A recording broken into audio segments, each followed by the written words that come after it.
Selamat pagi teman-teman, kami dari kelompok 5 akan membahas materi tentang penyelesaian sengketa secara damai.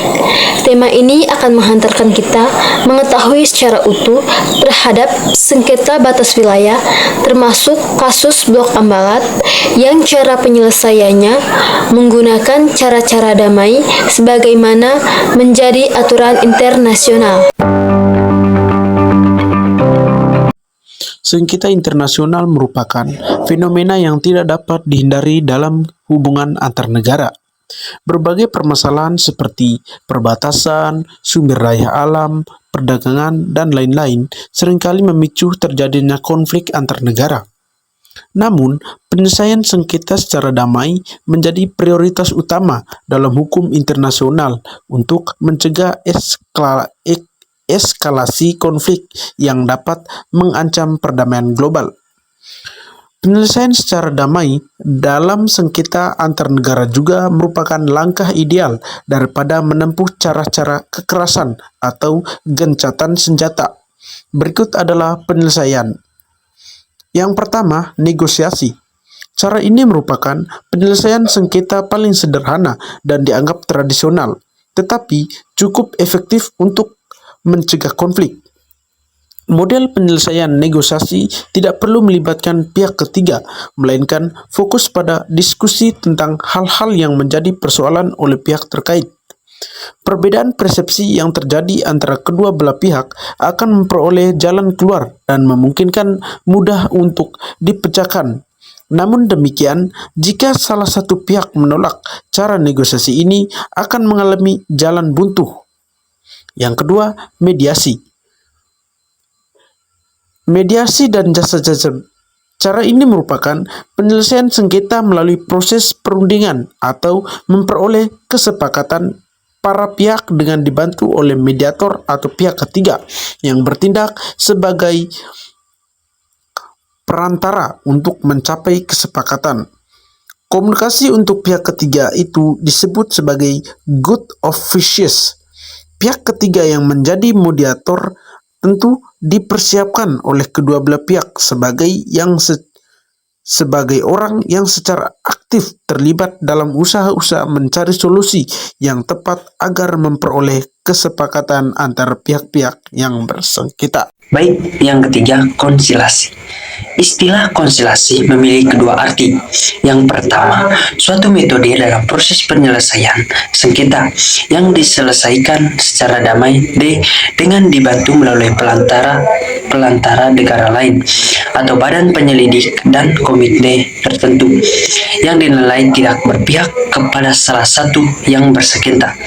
Dan yang kedua, suatu penyelidikan konflik yang dilakukan dengan cara menyerahkan kepada semua komite umum membuat semacam laporan atau investigasi dan memuat usul kepada pihak yang berkaitan. Yang keempat, penyelidikan. Pada 18 Desember 1967, PBB mengeluarkan resolusi kepada anggota-anggotanya agar dalam proses penyelesaian sengketa internasional perlu metode yang disebutnya sebagai fact finding atau pencari fakta. Metode ini menyelesaikan penyelidikan yang dilakukan oleh sebuah badan atau komisi yang didirikan secara khusus untuk terlibat aktif dalam proses pengumpulan bukti-bukti dan permasalahan yang dianggap melalui pangkal sengketa. Kemudian komisi itu mengungkapkannya sebagai sebuah fakta disertai cara penyelesaiannya. Yang kelima, penyelesaian di bawah naungan organisasi PBB. Dalam pasal 1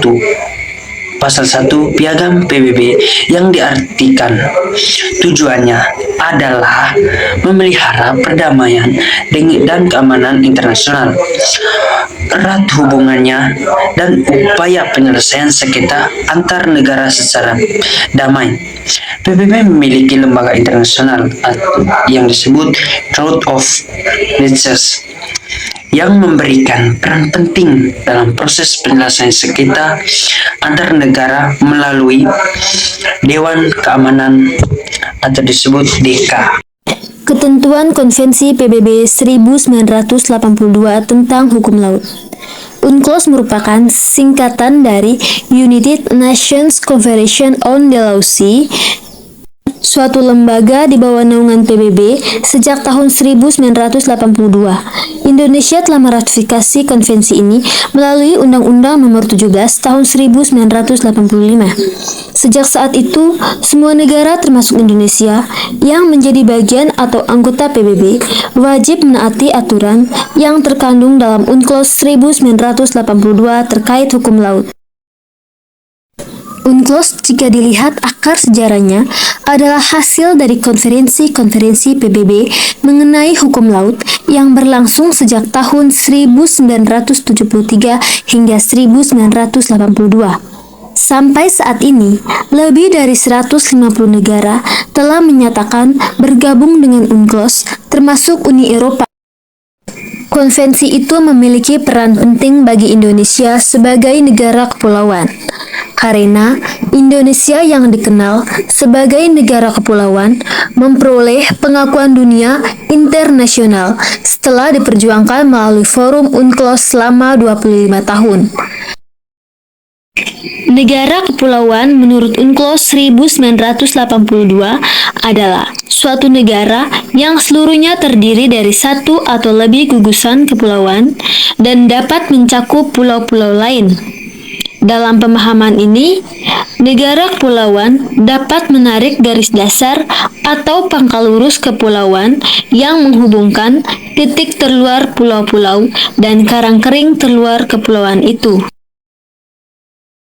Konvensi Perserikatan Bangsa-Bangsa atau PBB tentang hukum laut adalah perjanjian internasional yang mengatur penggunaan lautan dunia dan sumber daya alamnya.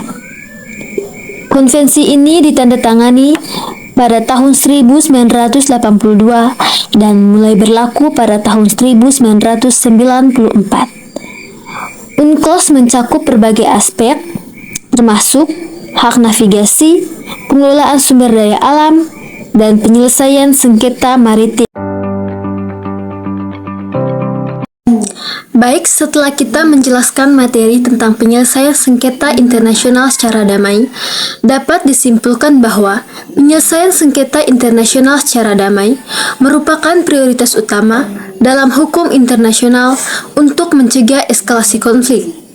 Berbagai metode seperti negosiasi, mediasi, konsiliasi, dan penyelidikan dapat digunakan untuk menjelaskan sengketa antar negara. Organisasi internasional juga memainkan peran penting dalam memfasilitasi penyelesaian sengketa secara damai.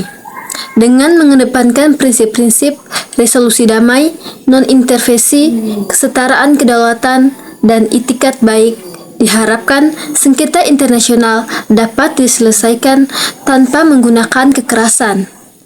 Konvensi UNCLOS mengatur pembagian zona maritim, hak dan kewajiban negara, serta konservasi dan pemanfaatan sumber daya laut secara berkelanjutan. Sebagai negara yang meratifikasi UNCLOS, Indonesia wajib menaati aturan yang terkandung di dalamnya, termasuk dalam pengelolaan wilayah, laut, dan kelautan.